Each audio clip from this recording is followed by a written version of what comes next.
sorry. Welcome to Franz von Zerneck's head full of useless information about movies after show. We're talking about Chaplin. Yeah, things. I mean, the Gold Rush, fantastic. The Great Dictator, fantastic films, and they were films that I also grew up with. Totally forgot to talk about them, but they were influential. Little man in the Gold Rush didn't have a thing, had to eat his shoelaces as spaghetti. Right, yeah. In love with somebody he couldn't really get. I've always liked that sort of character much more than the underdog. Than, for example, Citizen Kane. Well, okay, well that goes right to what we were talking about on the show, is how, the underdog. And almost like not really the anti-hero in a way. Preston Sturges. Matt Wednesday, works as an accountant for a company for 40 years. One day they fire him, they give him a watch, and all the money he saved. He goes out and buys a circus, gets so drunk he doesn't even remember he got married. Those are fabulous movies. Yeah. We didn't talk about. I'm just laughing because it comes back to the circus again. Goes back to the circus. Now, do you like to go to the circus? I grew up going to the circus. My family was... Okay! I'm saying, what's the connection? I almost the Madhouse. This is during the show, and you got to listen to the show to hear this. Every New Year's we would spend at the Ringling Brothers. No way! But also, the fact that your father did what was it? He was a director and a writer. Right. Non-poet. And he did a show for, you're talking about the Nut House. Yes, that's interesting. So what did he do? When we misbehaved, he would take me and my sister to the Nut House, pull into the parking lot, where he knew everybody because he had done a TV show from the Nut House, using like a kind of funny Marat side. And me and my sister would be terrified on the floor of the car, hiding, and all the crazy people would start looming, going through the windows of the car with their paper swords, one dressed as Napoleon, looking. Oh, how funny. And you were like a 9-year-old kid? Oh, yeah, it's the kind of thing you could go to the therapist for a good bunch of time. And in a way, I mean, I don't want to blow it for listening to the show, but that is a lot of the connection between a lot of the movies that you have on there. And circus. But, this madness, like Network is one of your movies. Sorry, guys. But Network is one of your movies, and that's like a great example of circus, madness, insanity going along, and that one character who's trying to kind of focus through it all, like William Holden's character. And that goes, I don't want to give up any of your movies, but that's a theme, and it's interesting.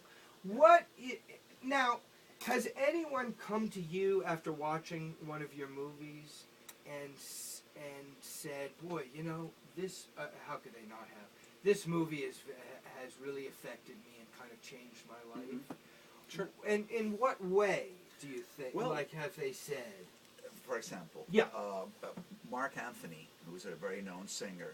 And you did a movie with him and Jennifer Lopez. He had a hero named Ruben Blades. Okay. And I made a movie called Crossover Dreams with Ruben Blades. Right. And Ruben Blades was like the Bruce Springsteen of salsa. Okay. Mark said to me, that's the movie that made me a singer. Oh.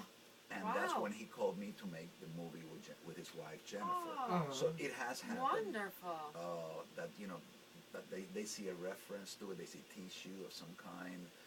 It hasn't happened when I've made films about they always pigeonhole you somehow. Yeah. That's well, the they truth. like to do that. After Miami Vice, I had done a comedy and I had done 2 comedies in a row. Then I did Miami Vice, and then everything was action. You directed, just for if people don't know, you directed a number of Miami Vice episodes, 5 episodes, and then you worked with Michael Mann also on Crime Story, which was a great show. Sorry, I just have to. So after Miami Vice and kind of Crime Story, action stuff, detective stuff, Right. Street. After I did Sugar Hill, I became like the color man of the year. Right.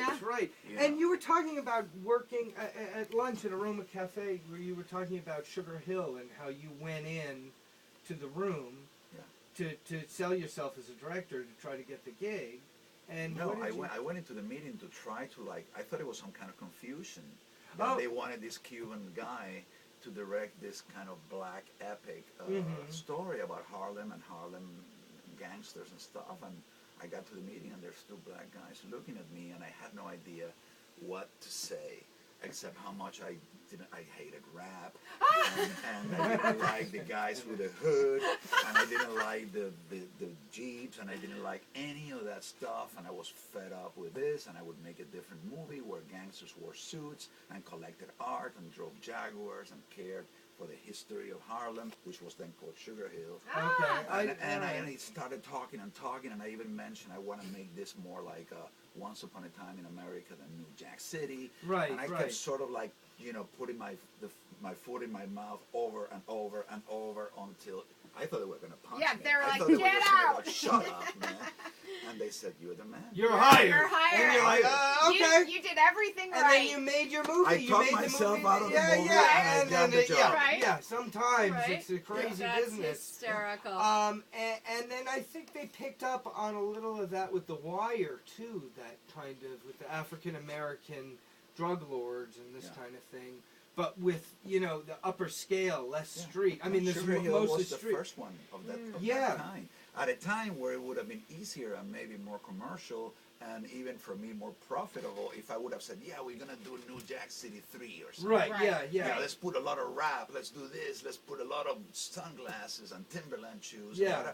And I went because I didn't know, in all honesty, what to say regarding a genre that I had no idea what it was. Jews or New York City. Right. All those first films. I mean, I remember Blaxploitation, Superfly, Cotton Comes to Harlem. I remember that world. But I didn't like this new John Singleton type of Right. very violent, very sort of almost negative. Yeah. So I gave him my slant on it, and they said, "Yeah." We're trying to get It's an insane business. Richard. It is. It is. It is. So, yeah. We're trying to get Richard Roundtree on here. Oh, I'm that'd be talking fun. to him now. Shaft. Yeah. Yeah. Yeah. I like these And blaxploitation in movies the a lot. Sidney Poitier film that I did, You there worked with was Sidney Poitier, and Little next Sidney. week's guest, Sidney Poitier, and an actor, the son of Kevin Hooks, Oh, who was Action Yeah, Man. He yeah. was one of those, like, Yeah, I know characters. yeah. Action Man, I think was his name. Like Oh. Action Jackson. From Rocky Pictures, him. My God, son of head full of Kevin. useless information No, no, about no. movies. Well, I you can't know think who of. I'm- you know who I'm What's talking his about. name? Yeah, I do know who you're talking about. And so going back to The Wire and how I think maybe Sugar Hill influenced a little bit of The Wire. You worked with Wood Harris. Yeah. Who is not Stringer, but the other one? He was on The Wire. Yeah. And did I Hendrix. love him. You worked with him in Hendrix, and Yeah. he plays Jimi Hendrix, Yeah. and he's fantastic in that movie. Yeah, and I worked with his brother, Steve Harris, in Sugar Hill. Right. Oh, okay. All right. Well, then round and round she goes. Yeah. Who? Well, all right. This is. All right. Click on the link above, or it might be if you're watching on YouTube, it's below, to listen to the full show on Adrenaline Radio. And this is a good show. I'm Francis von Zerneck. This is Meredith Monroe. co-host. Leon ICHASO, guest. Yes, and watch out this Sunday on Lifetime, Sunday the 4th at Yes. 9 p.m. Left to Die, starring Barbara Hershey. Barbara Hershey and Rachel Lee Cook, who's like I think is a fantastic actress. Yes. Yes. All right, so thank you very much. Listen to the show, and like us on